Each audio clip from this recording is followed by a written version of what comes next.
تربیت اس خاتون کی نہیں ہے، اس بچے کی صحیح تربیت نہیں ہے، اور ہر جگہ شیطانی حرب ہے، ہر جگہ شیطانی حرب ہے۔ تو جب تک میں صحیح تربیت نہیں کر پاتا، ہاں ٹولز یوز کرو، کمپیوٹر دو، لیپ ٹاپ دو، لیکن ایسی چیز جہاں سے کوئی کنیکشن پیدا ہو جائے، اس کا ذریعہ سم کارڈ ہوتا ہے، اس کا ذریعہ واٹس ایپ ہوتا ہے، اس کے ذرائع بہت ہوتے ہیں۔ یا اپنے بچوں کی تربیت کرو۔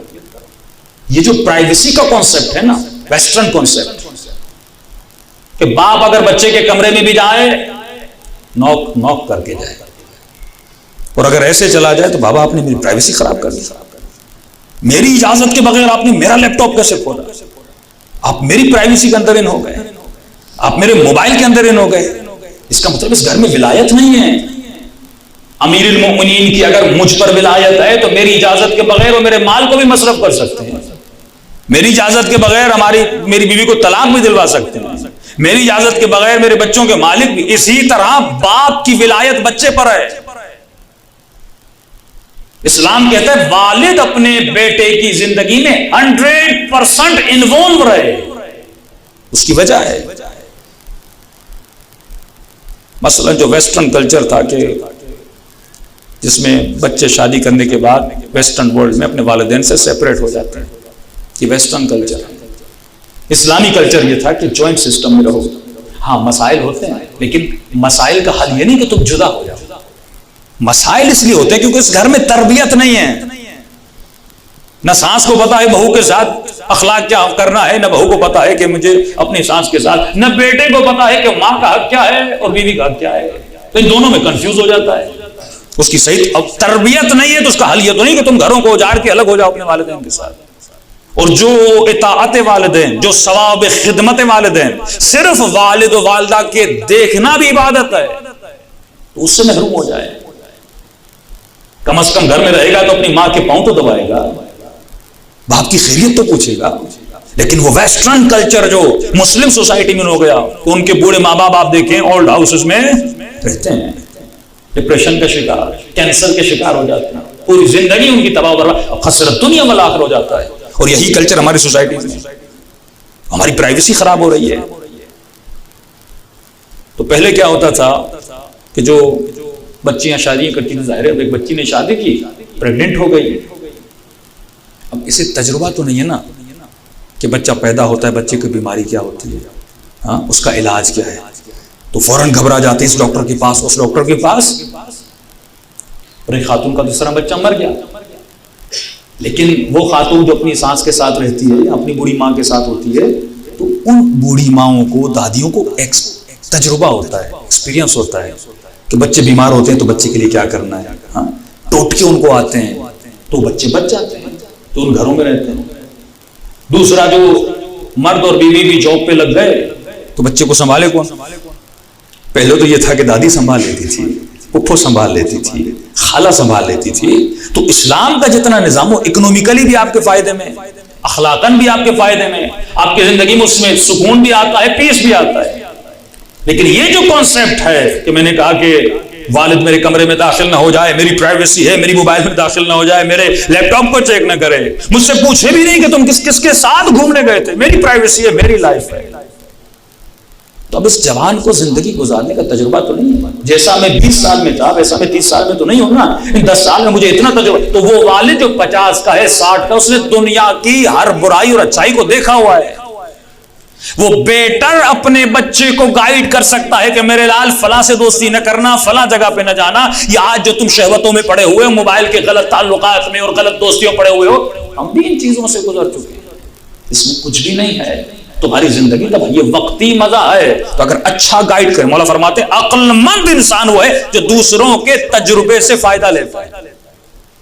بھائی ایک راستہ ہے جس میں کھڈے ہیں، میں آپ کو بتا رہا ہوں اس راستے میں کھڈا، عقل کا تقاضا کیا، میری بات کو سنو نا۔ لیکن جو بے وقوف کہتا ہے میں جا کر دیکھوں گا کھڈا ہے تو کتنا گہرا ہے، دیکھنے سے کیا ہوگا، تمہاری زندگی تباہ و برباد ہو جائے گی۔ تو اگر والد اور والدہ اس بیٹی اور بیٹے کی زندگی میں انوالو نہ ہو تو ان کی زندگیاں تباہ و برباد ہو جاتی ہیں۔ جو ہم نے آزادی کے نام پہ، فریڈم کے نام پہ اپنے بچوں کو چھوٹ دی ہوئی ہے، تو ان بچوں کی دنیا بھی تباہ ہوتی ہے، ان بچوں کی آخرت۔ ان بچوں کو سمجھائیے، ڈانٹیے مت، مثالیں دے کر سمجھائیے۔ انشاءاللہ اگلی مجالس میں آئے گا کہ جس کا ایک صفت ولایت اہل بیت کی ہے کہ آپ اپنے وجود میں اپنے نفس کی عزت نفس سیلف ریسپیکٹ کو بڑھائیں. تو جب تک اولاد کی سیلف، مثلا ایک بچی یونیورسٹی سے آتی ہے، کہتی ہے کہ وہاں تو کوئی دوپٹہ نہیں پہنتا، مثلا حجاب نہیں کرتا، آپ مجھے کیوں کہہ رہے ہیں میں حجاب کروں؟ تو آپ اس کو سمجھائیں کہ جو حجاب کرتا ہے اللہ کے نزدیک اس کی عزت ہوتی ہے، اس کی سیلف ریسپیکٹ ہوتی ہے. اور یہ جو حجاب نہیں کر رہی، یہ اپنی سیلف ریسپیکٹ اس کی نہیں ہے، اس کے اندر عزت نفس نہیں ہے. کیا تجھے قیامت کے سامنے اپنے نفس کی عزت کو بڑھانا نہیں؟ اس کا ایک ریزن ہے. تو بیٹی یہ دیکھو، آج کیونکہ اس میں بھی آؤں گا کہ آج کوشش کی جا رہی ہے کہ شریعت کو کلچر بنایا جائے. مثلا آپ لبنان چلے جائیں گے، کچھ ایسی کنٹریز ہیں جہاں پہ خواتین مقنعہ، سر پہ برقع مقنعہ پہنتی ہیں، لیکن نیچے آپ دیکھیں گے تو جینز پہنی ہوئی ہے. اس اسلام آباد میں بھی ہوگا، بعض یونیورسٹیز میں آپ نے دیکھا ہوگا ٹائٹ لباس پہنا ہوا ہے، لیکن سر بھی ڈھانپا ہوا ہے. اس نے سر شریعت کی وجہ سے نہیں ڈھانپا، فیشن کی وجہ سے ڈھانپا ہے.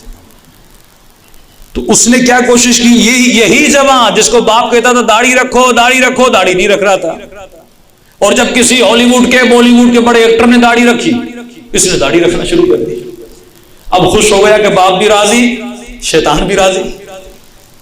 ہاں بابا بھی راضی ہوگا، یونیورسٹی جا رہا ہوں، فیشن ہے، 4 لڑکوں نے رکھا ہوا تو میں بھی داڑھی رکھ رہا ہوں. وہ داڑھی جو خدا کے لیے رکھی جائے اس پر رحمت ہے، لیکن جو داڑھی شیطان کے لیے رکھی جائے اس داڑھی پہ لعنت ہے. کیونکہ الاعمال بالنیات، تو کس کے لیے رکھ رہا ہے؟ پروردگار عالم کے لیے یا زمانے کے لیے؟ تو آج کوشش یہ کی جا رہی ہے کہ شریعت کو کلچر بنایا جائے، اور جب کلچر بن گیا تو مختلف فیشن آ جائیں گے، حجاب اس طرح کیا جائے اس طرح کیا جائے. لیکن شریعت میں حدود ہیں.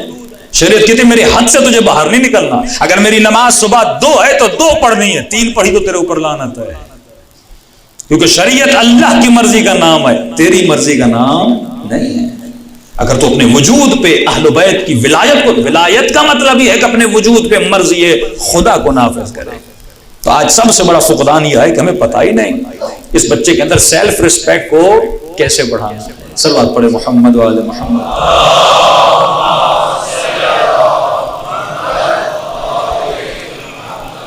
امام حسن کا ایک صحابی تھا، وہ جب بھی مولا کے پاس آتا تھا اللہم صلی اللہ علیہ وسلم، یہ مولا کا مزاحیہ صحابی تھا. وہ جب بھی آتا تھا کچھ ایسی باتیں کرتا تو امام حسن مسکراتے تھے. تو ایک دن آیا، امام نے کہا بتاؤ زندگی کیسی گزر رہی ہے؟ اس نے کہا مولا مسئلہ ہے. کہ کیا مسئلہ ہے؟ کہ مولا جیسی اللہ چاہتا ہے ویسی بھی نہیں گزر رہی، جیسی شیطان چاہتا ہے ویسی بھی نہیں گزر رہی، اور جیسی میں چاہتا ہوں ویسی بھی نہیں گزر رہی. امام حسن مسکرائے. کہ کیا مطلب؟